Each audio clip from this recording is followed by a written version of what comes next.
જામનગર મહાનગરપાલિકા દ્વારા pre monsoon activity રૂપે શહેરમાં વરસાદી પાણી લાવતી અને વરસાદી પાણીને દરિયા તરફ લઈ જતી કેનાલો, નદીના પ્રવાહોની તેમજ ભૂગર્ભ ગટરોની સાફ સફાઈ ચાલુ છે। આ ઉપરાંત સુજલામ સુફલામ યોજના અંતર્ગત શહેરની રંગમતી, નાગમતી નદી જ્યાં ભેગી થાય છે તેવા નદીના પટમાં તંત્રએ તમામ કચરો હટાવવાની કામગીરી કરી છે। શહેરમાં પ્રી મોન્સૂન એક્ટિવિટી રૂપે વિવિધ વોર્ડમાં આવેલી કેનાલો, ગટરો સહિતના કુલ 50 સ્પોટ ઉપર કોર્પોરેશનની સોલિડ વેસ્ટ શાખા દ્વારા ₹50 લાખના ખર્ચે હાલ પ્રી મોન્સૂન કામ ચાલી રહ્યું છે। આ કામ 30% જેટલું થયું છે।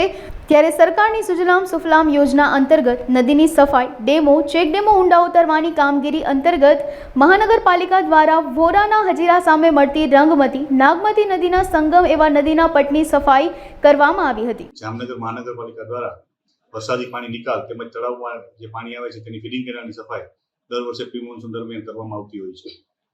કુલ 11 ભાગમાં કેનાલને ડિવાઈડ કરવામાં આવેલી છે, જે આશરે 50 લાખના ખર્ચે પ્રી મોન્સૂનમાં હાલે કામગીરી સફાઈની ચાલુ કરવામાં આવેલી છે।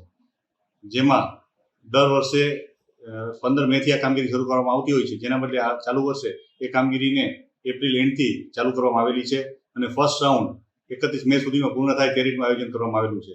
એક વખત સાફ થઈ જશે ત્યારબાદ પહેલી 31 મે પછી જૂન મહિનામાં ફરી એક કેનાલને મેન્ટેન કરવામાં આવશે અને ચોમાસા દરમિયાન પણ આ કેનાલને મેન્ટેન કરવામાં આવનાર છે। કુલ 11 ભાગમાં 40 કિલોમીટરની કેનાલને ડિવાઈડ કરવામાં આવેલી છે અને અલગ અલગ એજન્સી મારફતે આ કામગીરી હાલે ચાલુ કરવામાં આવેલી છે અને 31 મે સુધીમાં આ કામગીરી પૂર્ણ થશે। હાલ 35 થી 40% જેવી કામગીરી જે છે એ ફર્સ્ટ રાઉન્ડમાં પૂર્ણ કરવામાં આવેલી છે।